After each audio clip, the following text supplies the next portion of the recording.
Remember that record that you bought me like 2 years ago? Well, I just remembered that it's sitting in the closet. So I called you up just to tell you I've been meaning to listen to that. I've been meaning to listen to that. Why don't you come over and talk about it? Ooh.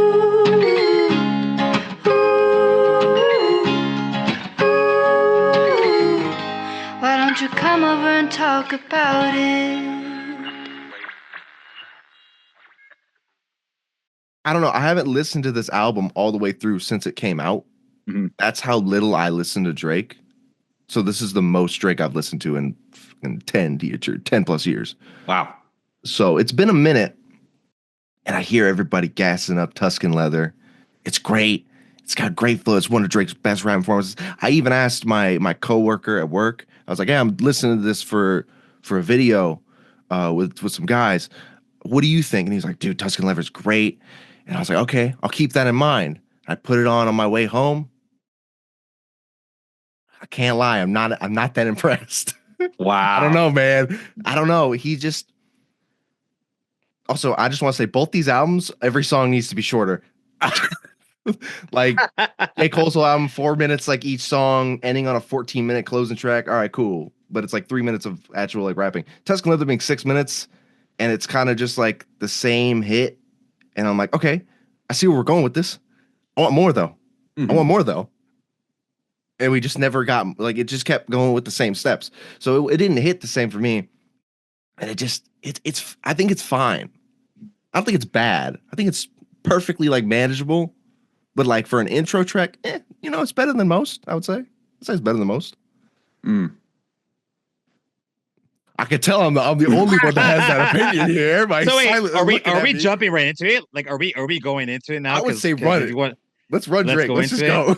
Let's go. I just feel like the self-awareness of that track is perfect. I mean, he literally tells you how much time am I going to spend on this intro. He's almost like talking directly to you and saying like, I get it. You're kind of like, all right, man, let's get into the album. Sorcerer. Yeah. He's like 2025 Sorcerer. Calm the fuck down. All right. This is like top tier intro. And if one thing that Drake does, I think up to 2020 Drake or 2016 Drake, his intros are flawless and it puts you exactly where you want to be for that album. So this album, like, he's bringing you to different places all the time. So it's like, I'm going to do this on the intro so you can be prepared mentally and lyrically to just go with me on this ride.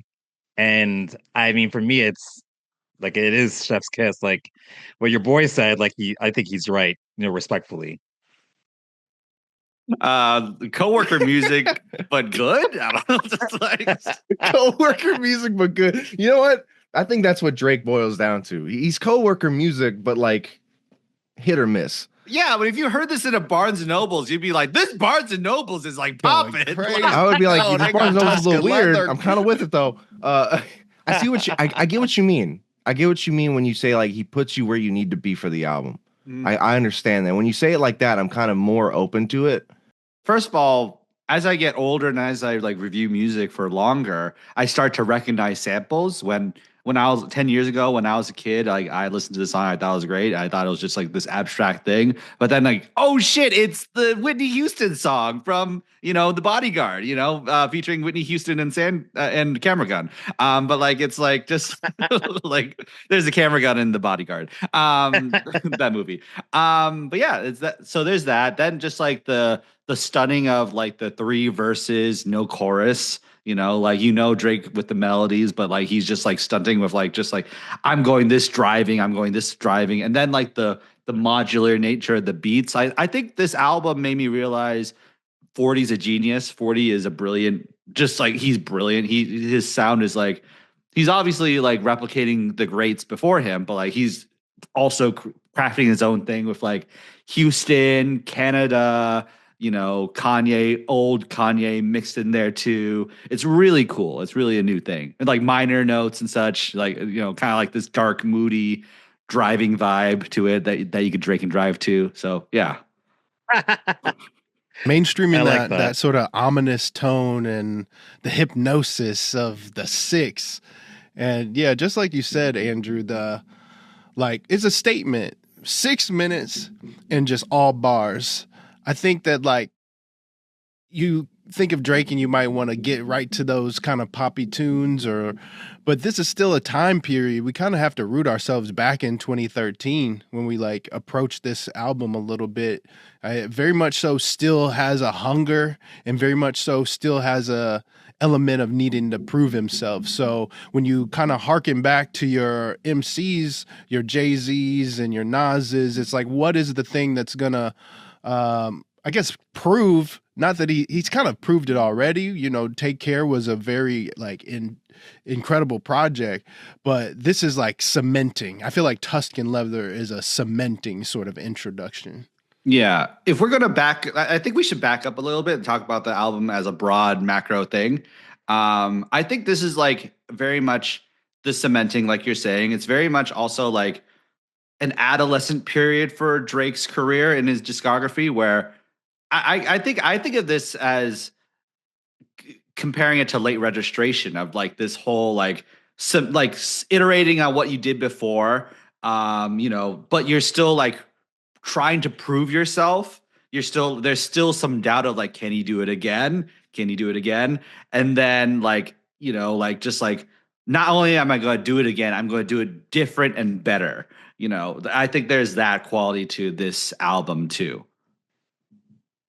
Yeah, I would say it's more graduation because really, I mean, not only because of the third being the third album, but I think in this one, he's very aware that if I can just put a lot of amazing hit records, like I can go to a next level of greatness and almost create separation. Because at this time, 2013, like J. Cole says on his album, Wale, Kendrick, him, Drake, you've got Childish, you have a lot of these MCs that early what's his name, coloring book, Chance, like a lot of MCs in that era, Mac Miller, that are still like being compared to you. And I think Drake was like, if I can take off on this, because Take Care is literally him like taking care of the art, the craft, and then this is him be like, all right, well now can I go into a space where it's just undeniable that I am the best at what I do in an era where a lot of people are doing really good, rap music.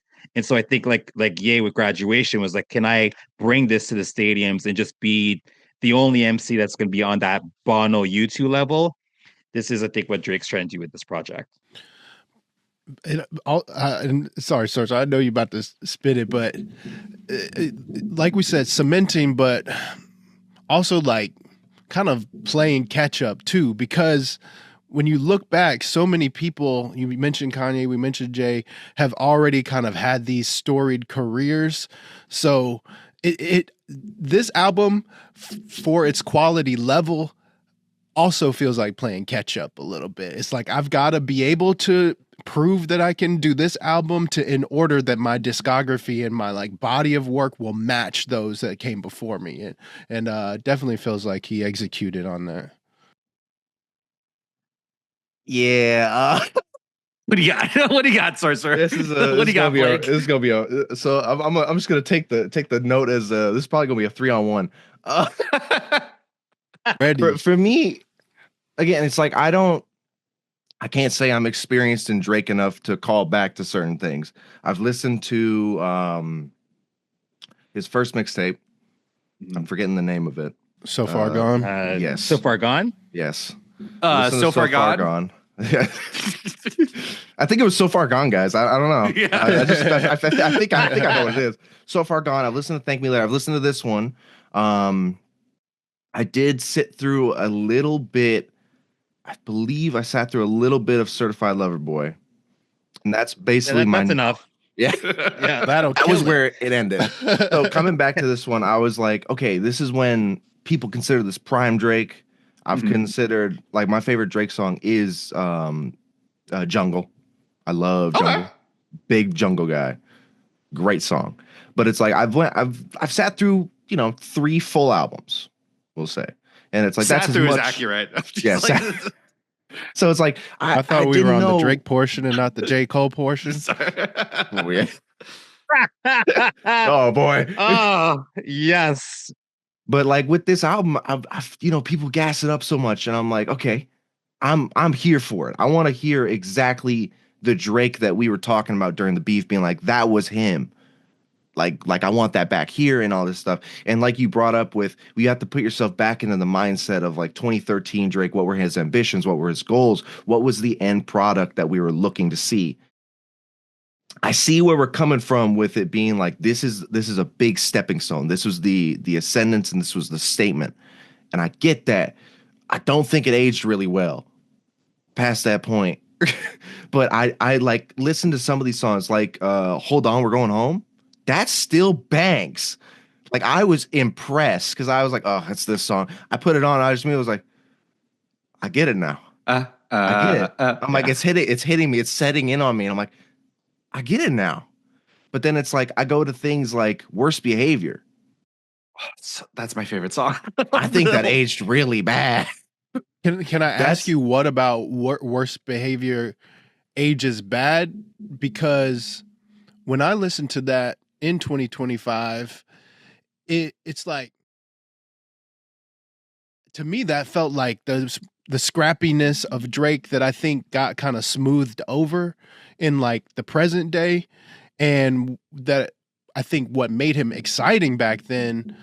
And if there's a version of Drake today where it's like he's kind of a numbers guy, it's like, well, he doesn't care about being scrappy anymore. So I can kind of just hit the OVO factory and truly be a factory where there's an element of stakes. Like I feel stakes in Worst Behavior, and I feel the expectations and, the commentary that's coming from the people that he knew before he was famous versus the circle that he's finding himself in. I feel like all of that tension is very resonant for me in Worst Behavior. So I'm curious, and not to like downplay your perspective, because I think when you look at Drake from today, knowing that he's smoothed over, it's like okay to like kind of attack him from that angle. But I'm just curious for you to speak a little bit more towards Worst Behaviors, because I was like, oh, this is what I want from Drake, but apparently not.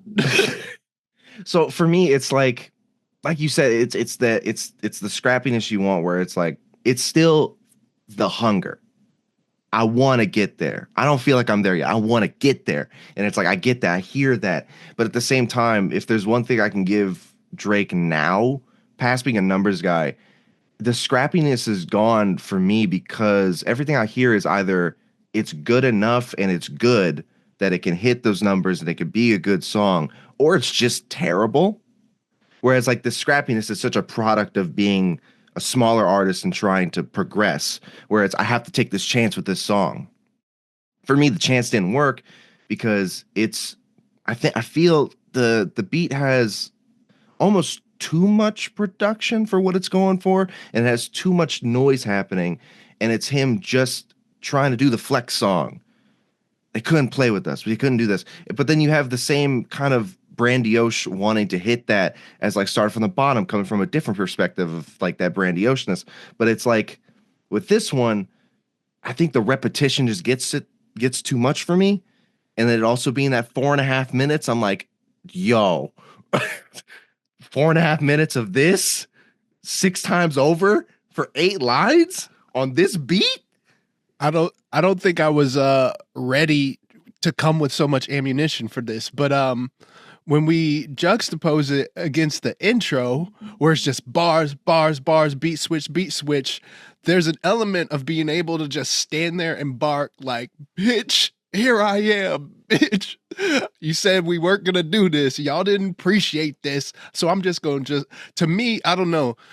There's like a contrast in this being as one note versus some of these other songs where they're incredibly melodic or completely barred out like Tuscan Leather. But all right, let me mute myself. I'm going in. He said, let me step back.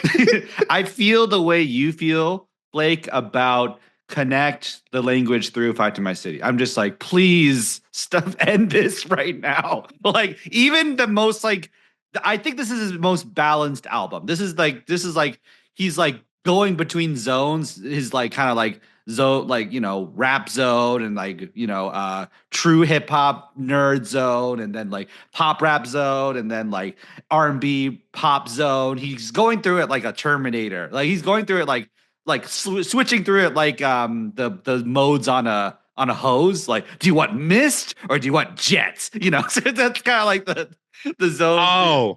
Oh, sorry. Okay. I Wait, thought you what? said something different. Okay. I was like, damn, Andrew, there's like modes on a hose. I'm like, what are we Damn. talking? Are you on your worst behavior? Yeah. Why did I bring that up though? Like, so there's the most balanced Drake album. But even this album is a little bloated. Even this one, the most like concise, compact one, the one where 40's like, please, let's go back to 13 tracks. Please, let's do it again. And then he's like, no, I can't do that anymore. Yeah. This one, it feels a little bloated. Yeah, in some sides. Yeah, I'm between like Blake and John this one because I think worst behavior is fire because It's my it favorite is song, like yeah, like him like standing there and being able to say like, listen, like, I'm doing something that nobody else can dare to do, and I'm gonna brag about it. But I did write a note saying that it's not like a highlight for me only because it looped a bit too much at the end. Like it's almost like he felt so good about himself, and maybe like 40 muted him by accident, and he had more to say, but we didn't get to hear it, and so it just kept on just looping at the end, and then it's like Drake realized that he was muted, and he's like, "Hold on, hold my phone," like he just pops up again, and so I think I think you could cut like a half minute from that song, and it is like a perfect song.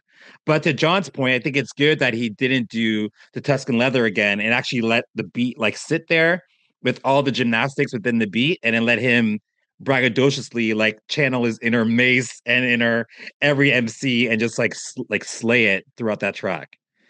So I'm kind of all over the place with this one. Yeah, John and I are like out here, like I'm here, he's here, and you guys are like right in the middle. Yeah. Yeah. Yes. And granted, I will say though, it's like, yeah, I trash on Tuscan Leather, but not like to the extent that I would trash on this. Like I kind of enjoy when you are able to back up that flexing. Like Tuscan Leather feels good because he's able to say, I did it, and here's how, and this is exactly why. I did this, I'm here, and now I'm just gonna keep going on the intro. Let me keep rolling on the intro, keep the track going. And it's like, that's great. I love that. But when it's just him saying it and they never loved us, worst behavior. They never loved us. I'm like, Worst behavior. but then it's like started from the bottom's the same way with me, where it's like, oh, we're here. All right, cool, we did it. We're here. And I'm like, I'll go back to Tuscan Leather right now, bro. I'm like, we going through it again. But like I can respect starting on the bottom because of its beat. The production on it so good, yeah. Pretty nice. Yeah. It's like it just becomes that it starts to we go, like you said, from like melodic to brandiose to melodic brandiose. It's a very balanced back and forth between the album. I just don't think, I don't know. I guess I could just quote just quote Who are you gonna Kendrick. quote? I like Drake with the melodies. I don't know, man. Oh, I don't well, know. hey. I guess. I mean, but we it's just like, certainly can go there. yeah, it's I Because don't know, I man. think the majority of the highlights of this album are like those melodic moments. You brought up Hold On, We're Going Home. For me, my favorite song on this whole album has Come Through because of how like unassuming it is. And just like kind of earnest. It's very earnest. And a lot of these songs on this album, I think he's speaking about women in a way that removes him from like a lot of blame or whatever, which is kind of, if we fast forward, kind of the problems that maybe he should have gotten over in his adolescence period. But Come Through is a very kind of romantic song from a person who is like in the hustle of being like a superstar. And I just love that for the romance. Well, okay, two I think things I want to point out. One, I'd say Worst Behavior is my favorite song on the album in terms of like just like rapping Drake, because it's him like, and I never was a fan of like, I was able to enjoy it when he was like more melodic and stuff like that, but like when it's like hard Drake, like I never really was into it as much. But this I really like. This is great. This is what I really want out of him because it's like him like it's like you don't have to be like live through like the lived experience that so many like rap artists go through to like be hard or be tough or be cool.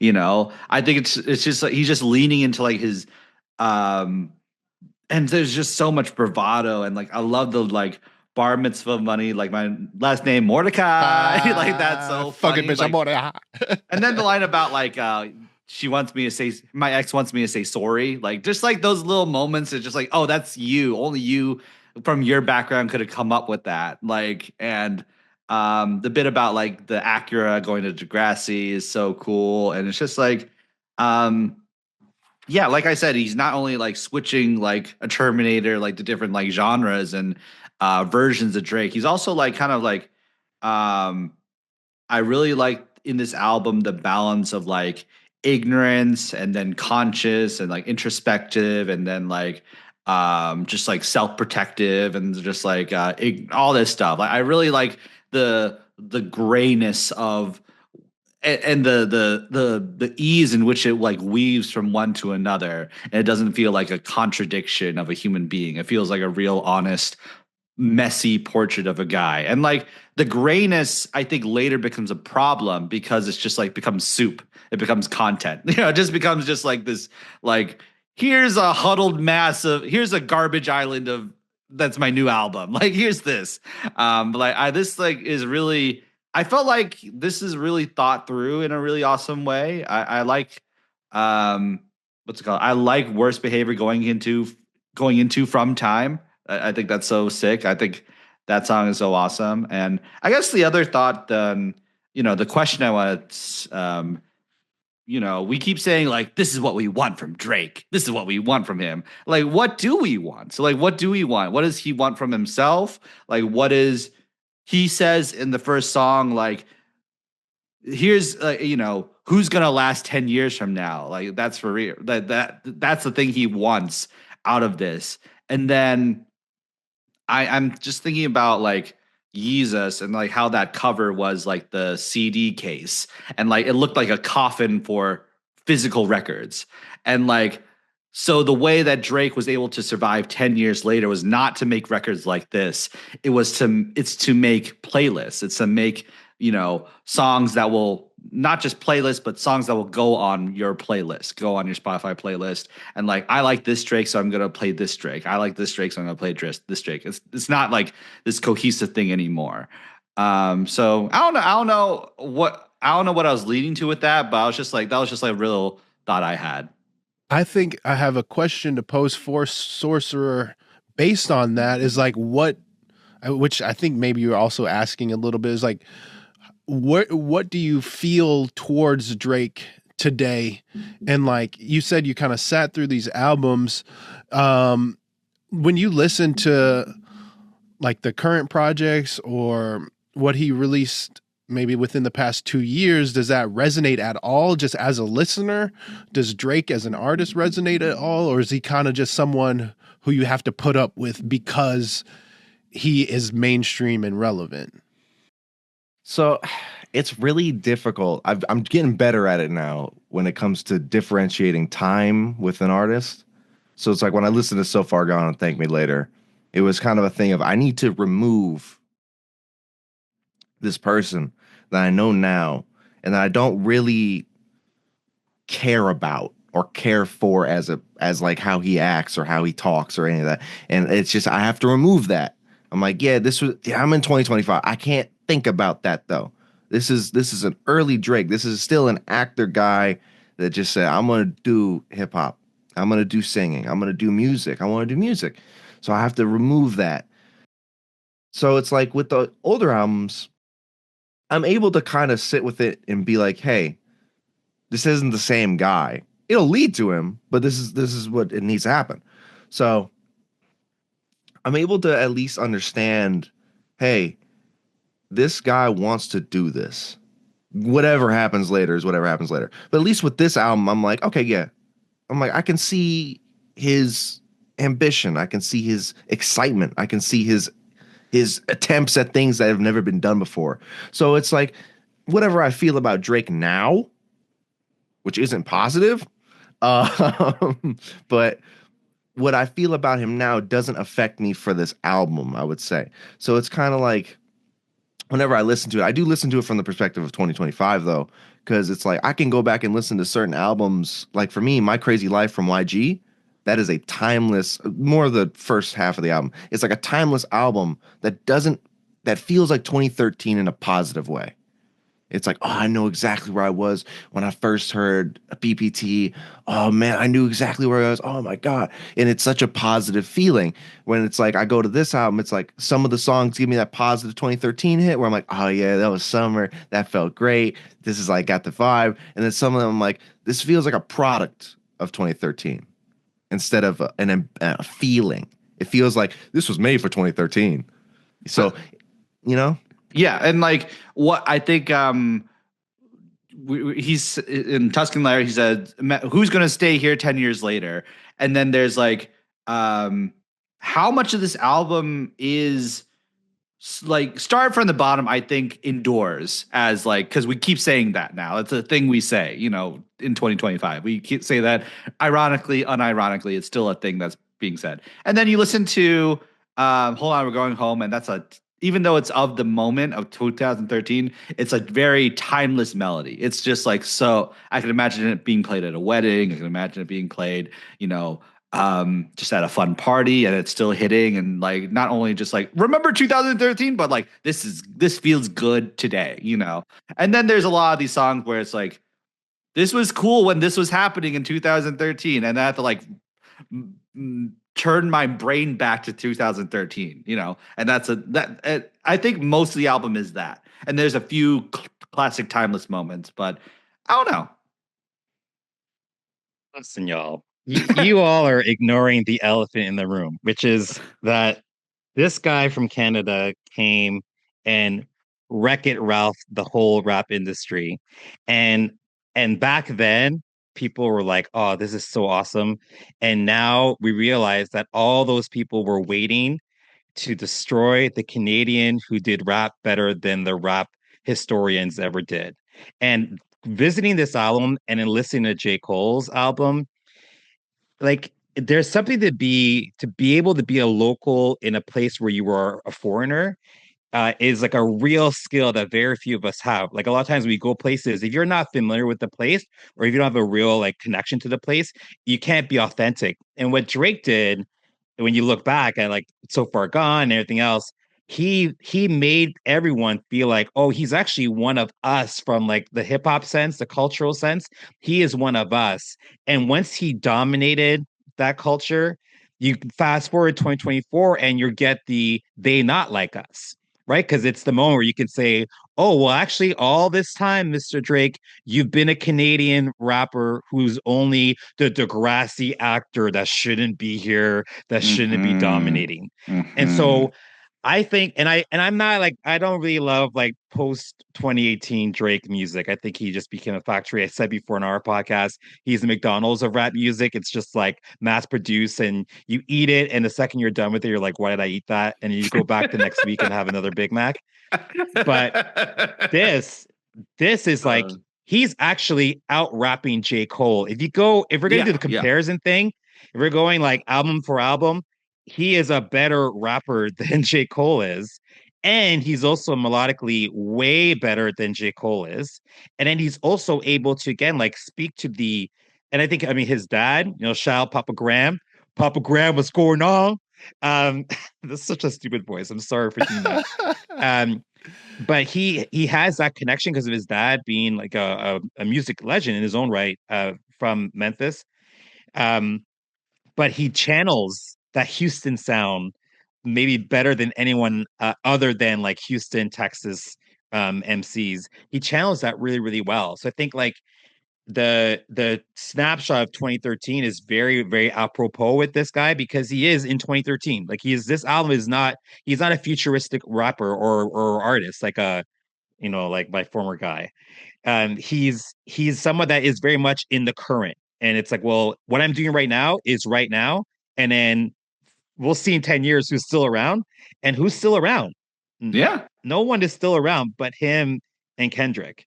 And I know J. Cole is around, but J. Cole's not really around. He's We back can there. nail him He's after. back there. He's Just back let where him- he wants to be. Let him rest. Like in the In library, the cut. in the library, reading, ensuring that He's the not culture reading. stays- First off, he's not in a- reading. He's in a storefront that says library, but when you enter the door, it's empty.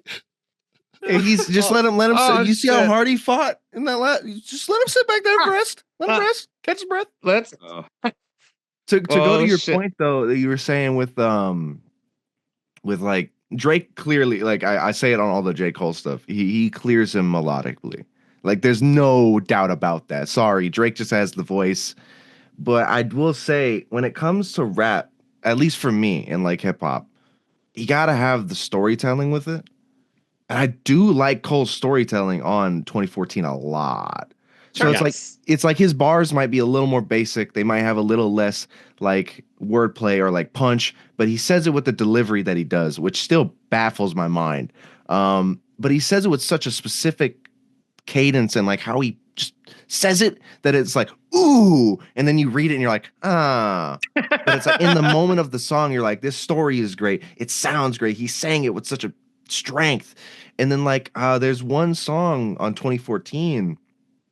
Which one was that? I'm looking at my notes now. Where he sings on it, and I'm like, his singing isn't great, obviously, but for some reason, it's Hello. His singing isn't great, but he has it with such a shakiness and like a can you please pick up the phone that it helps with like the storytelling of like, I really want to talk to you. I want to catch up. I want to be there with you. I'm messed up. I'm not in this relationship. I want to be in this relationship. And it's just back and forth. And it's a hello. Like it has such a sadness to it. Yeah. It has such like a feeling. And I'm like, oh damn. I'm like, I don't need good singing all the time, but it's like if I go into an album expecting good singing, I kind of want good singing. But like Cole's not one that I'm like, I need that good singing. But when he does sing, most of the time, but like Hello is one of those moments where I'm like, I like the song a lot. Like that hit. But it's like compared to Drake, no. Like, no. It's just night and day. Yeah, I agree completely. Like Hello, it's because of the vulnerability of the song. It doesn't require perfection. It requires exposure. And so the way that he's so flawed as a singer, it like really adds to the level of vulnerability in Hello. Whereas like Wet Dreams, it's like, okay, it's just, and I think because he's a producer too, he just is gifted with the idea of understanding, patterns and melodies. And so he actually wants to like express that orally, but I don't think he has the skill or the tool to express it orally the way that he expresses it through production, because his production level is like top notch. Like this album's that does, I think the production does translate in 2025. Like I think he produced the hell of this album. It's just that you're right, like as a storyteller, he's one of the better storytellers, but I think that's also a flaw because so much of hip hop is not just telling the story, but embodying the story and then having other people want to actually join in on the story. A lot of this, like you don't necessarily want to join in with Cole. You're listening to Cole telling his stories in such an authentic way that you're like, all right, cool. Like that's your thing. Like, way over there in the back of the library that has no books, like way back there. And I'm going to go party, or I'm going to go hook up with someone, or I'm going to go meet someone, or I'm going to go do anything else anywhere You gotta else play but with your that hose. library. Like, Gotta play with my hose. I'm gonna go do some gardening. Jet mode. Just like Jesus Christ. Gonna find that trumpet of those two hoes. my trombone. Like gotta Trombone, my bad. Trombone. got a boing on my boing or whatever. Like Oh, she boing on my boing. And when she boing on my groin, I feel like a come boing boing or whatever the on, fuck Big man. Sean said. ugh. But like, okay, so like, but the thing about like these, I think this is great. This is awesome stuff because like this is like what we wouldn't get from like just one album review.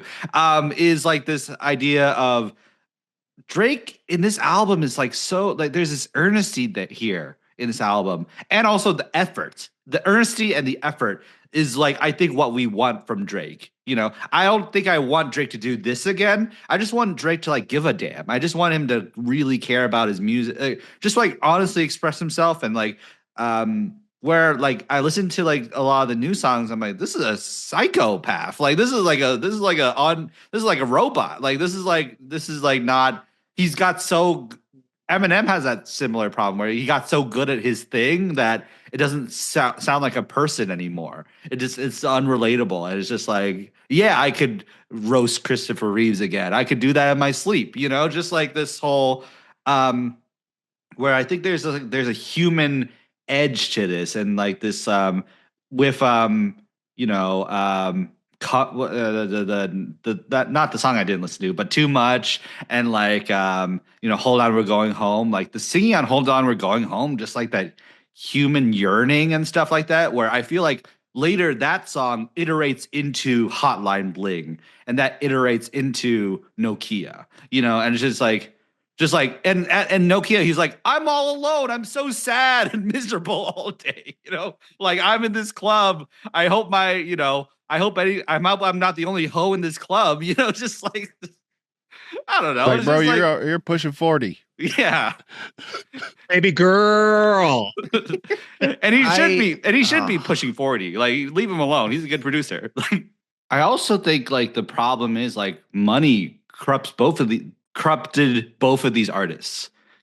Corrupted J. Cole, corrupted Drake, where and like he lost touch with that social realism that made it relatable, to a guy like who cares about me, but like a guy like me, like the idea of the Janae Aiko song where he talks about arguing in front of the Ritz and like I think I fucked up the vision. That line is so. Even though he's talking about being in front of the Ritz arguing with like probably a celebrity or like a model or someone, it's like it feels, yeah, you can put yourself in those shoes and just like feel like, damn, like I'm messing this up, but I have to like stick to my guns. I have to do all this stuff. It feels very like Paul McCartney has this quality too. Like he's the richest, he's so rich, he's so wealthy. It's like, but he sings about like going to the beach with your girlfriend, and it's this wonderful thing. That's really yeah, and that's just, it just like it just becomes so unrelatable like towards the back end of his career. I don't think it's very I don't know how you'd get back to that.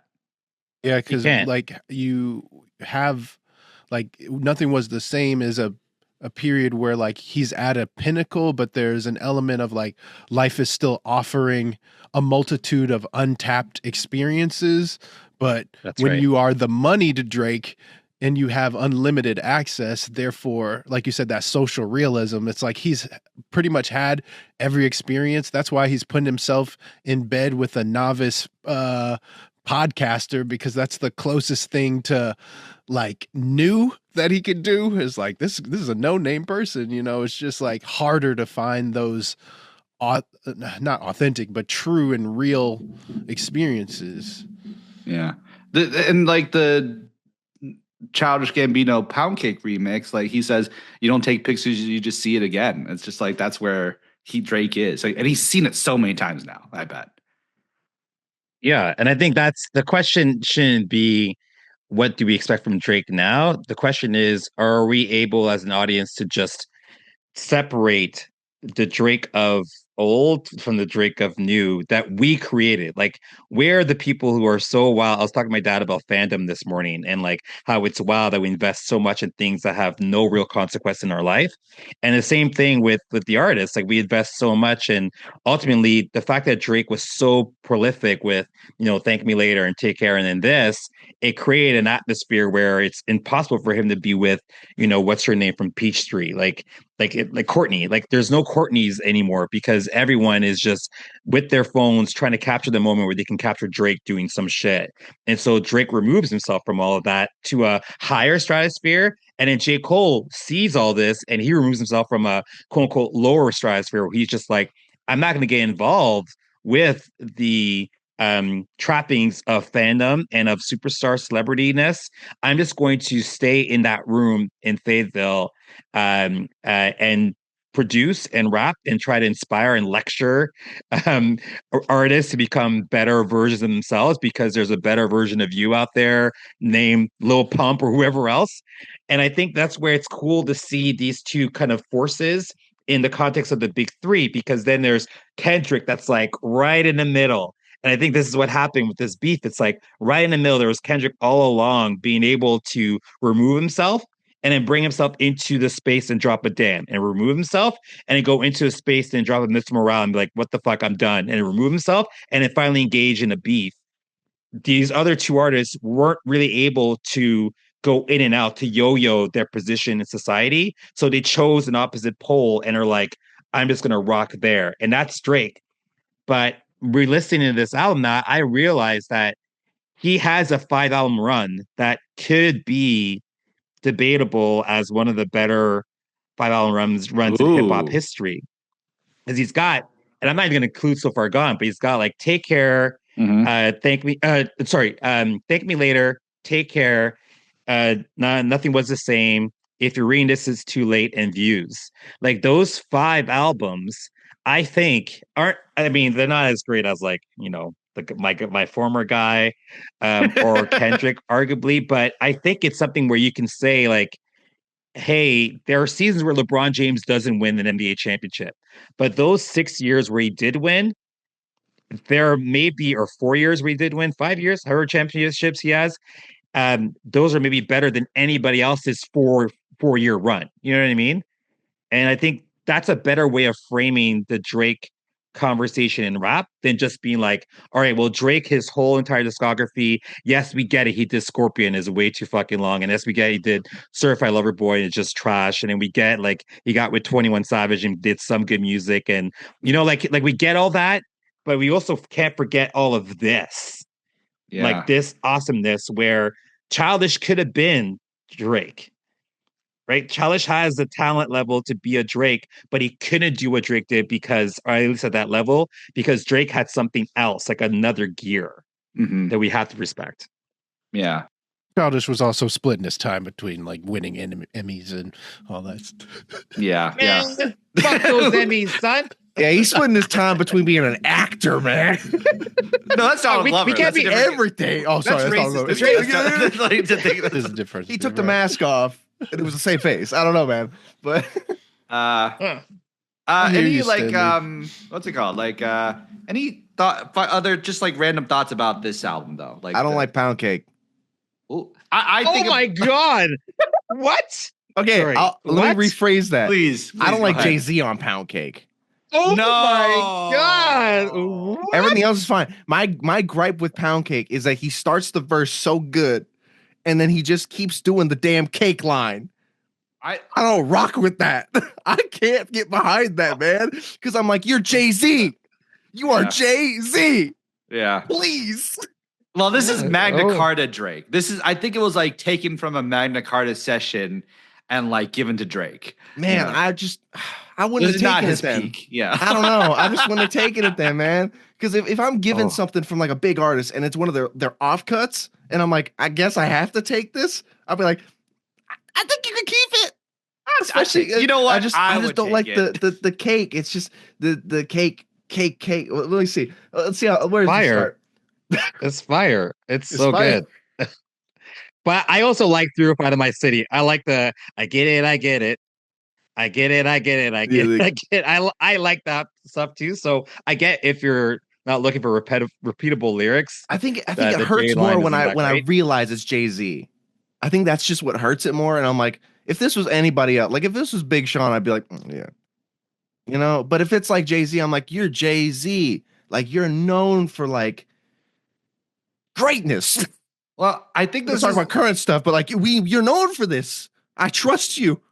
And then you come out with cake, got a pound cake, but he gave upside down cake, clown cake. He gave you what you wanted. The first verse, like you already got like perfect double entendre J, and then he's just like, all right, let me have a little fun because I'm on a Drake record and I'm gonna have fun with Drake, and then just kind of rhyme off all of his influences. And he has the best bar of the whole line of the whole album when he says, what did he say?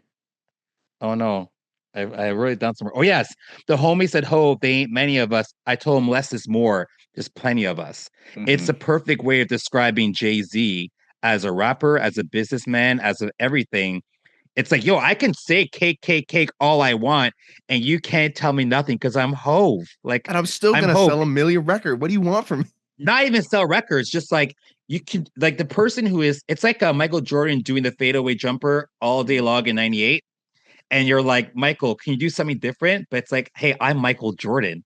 I've already done everything that I could do. So you can't tell me that my skill set isn't impeccable just because I'm shooting the same jumper all day long. You know what I mean? No, I get So that. Jay's just splashed with the fadeaway on that one, I think. I think it's just the cake, man. I can't let him have his cake and eat it too. I'm sorry. I don't care what And cake it is. The song is called Pound Cake. So he's like being literal cake. He's pounding that cake by saying cake over and over again. It's a triple entendre. That's what Jay does better than everybody else. I think it's excellent.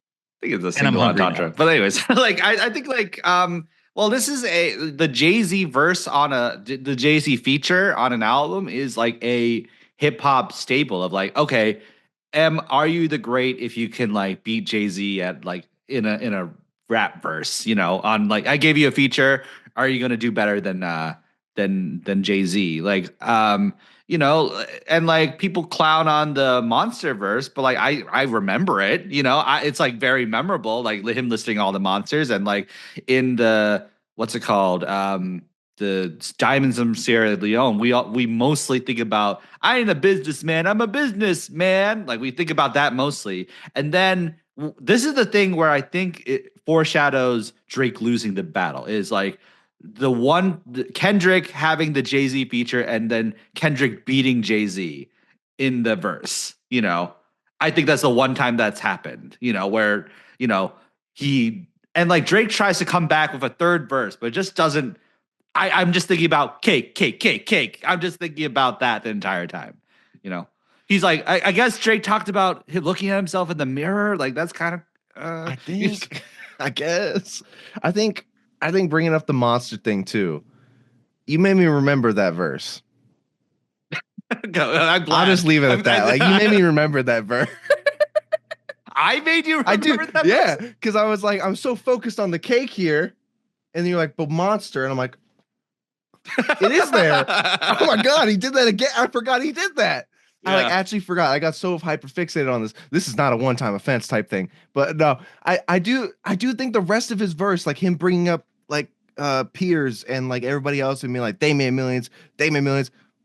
None of this would be here. Like that's so good. I like that a lot. Just the cake thing. I just sit there and I'm like, yeah, he really did this.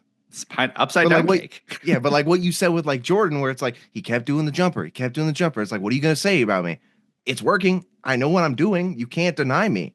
And it's like, yeah, but I don't have to like it, I guess. yeah. It's like, I don't like it, but like I respect you. Yeah, and the double or triple entendre referred to is also product placement for Rihanna because Rihanna had that song, right? The cake. So he's also referencing cake.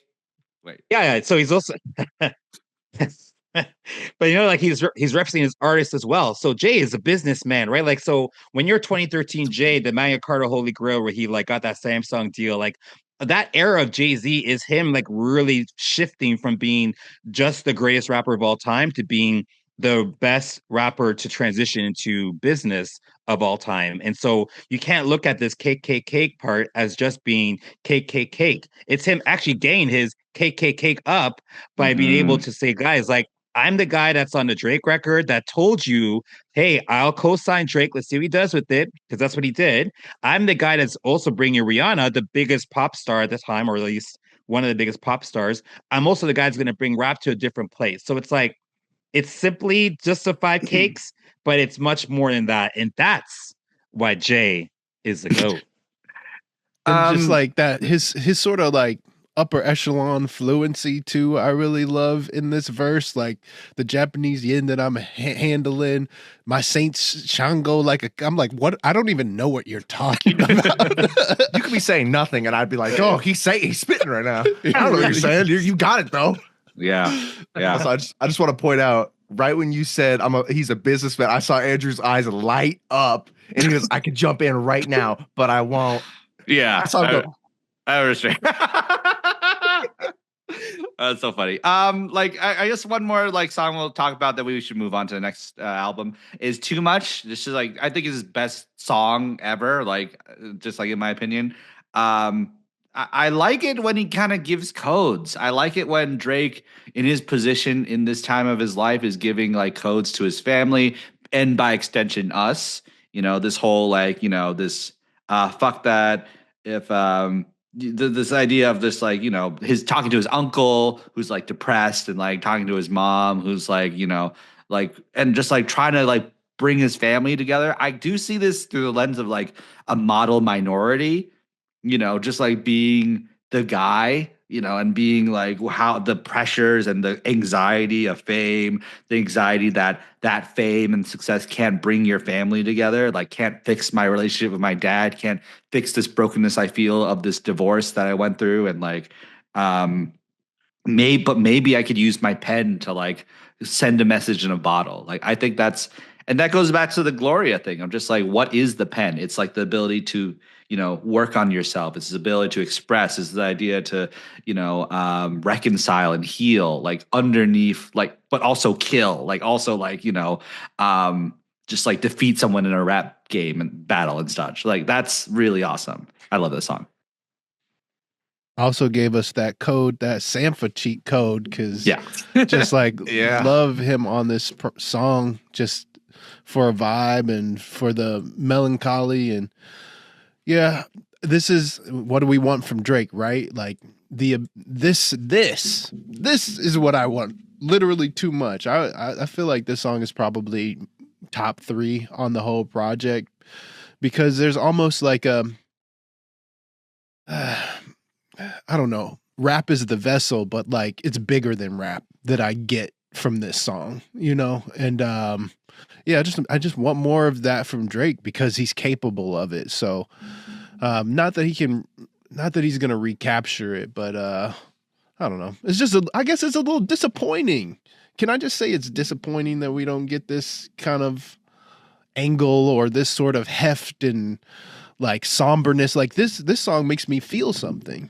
I don't feel much listening to Drake anymore. I don't know. Yeah, but this song he tells you that, right? Like I think when I was looking at the lyrics and then I think projecting to where we're at right now with Drake, like he says it, like moment I stop having fun with it, I'll be done with it. And I think like you said, John, just now, like I want to feel the way that he made me feel on this. I think he wants to feel too. And when he doesn't feel, he doesn't have fun with it. And I think that this run, again, like when you are McDonald's, it gets kind of boring as a artist to be like, I know what you want. I do a Big Mac, it sells 1 million, and then we go back to the summertime and we party, and I do it over and over again. I think we've zapped the fun out of Drake, and so I think he's done with doing too much, like the too much records. I don't think he might give us a little bit like here and there, but to actually focus in on this feeling, I don't think he does it anymore. And then he says, here, take a deep breath. You're too worried about being the best out. Like the advice that he gets from his friends about like, hey man, like you're so concerned with what's happening. I think that's why, again, in this era where Kendrick calls out everyone on the Control verse, and Drake takes it the most personally out of all of them, him and Big Sean, but they take it the most personally because I think he was like, Drake's like, no, man, like I'm being groomed, pardon the word, but I'm being, I guess not the right word. I'm being developed by like a Jay-Z, by Lil Wayne, by the best to be the best. And then here's this kid from the West Coast that's going to come here and steal my thunder. What? Like, no. And I think his friends were kind of like, man, like, you don't need to actually focus in on the sport as much. But, and again, this is where Drake and Kendrick or Drake and J. Cole are different for me, is that Drake was really focused on the sport of rap. Like, actually, like, tabulating the numbers and looking at the statistics and thinking, like, all right, Ye did this. Okay, I'm gonna try to do this better. Oh, Jay hit these ceilings with the albums. I'm gonna try to have more #1 albums. Whereas J. Cole was just like, listen, like rap is a vehicle for me to express myself and to get out of my situation. Once I got out, like how can I open up more doors for more of my people to get out? That's his sole focus. And Drake's focus is like, how can I be the best? because I'm the kid from Toronto that everyone clowned for being on Degrassi and having the name Aubrey. And now I'm fucking with Wayne. I'm fucking with Nikki. I'm fucking with Jay, with Ye, with everyone that you love. They all say that I'm the next up in line. So I kind of keep that position. And that's informed all of his decisions up until now. And J. Cole's also informed his decisions up until now, too. And we see the variance between the two artists. I also think, you know, this album, he's just so sensitive. His heart is on his sleeve. And like, he cares so much about the art. He cares so much about his family and all that such. I think he's a lightning rod. I think he just got struck by lightning too many times. You know, just like getting struck by lightning so many times, getting so much hate for some justifiable reasons, some not justifiable reasons. Like, I think early on, the reasons were not very justifiable, you know, just like, hey, it's great that we have this. This is awesome. This is so great that we have something new, you know, in this genre, you know, that can flourish alongside what we knew already. You know, I think that's so wonderful. And then just like him getting struck by lightning so many times, like enduring so much shit, Pusha T bullying him, Kendrick bullying him. And now he's just like, oh, fuck. No one understands me but Andrew Tate or whatever. It's like that's who you become, like, unfortunately, you know? It sucks. Oh. So, let's talk about sorry, this isn't my show, but let's talk about J. Cole. Like, yeah, on that note. Let's talk about let me get my pillow take and on blanket. too much. You ready for it? Yeah, go ahead. Yes. I like it. It's good. Whoa!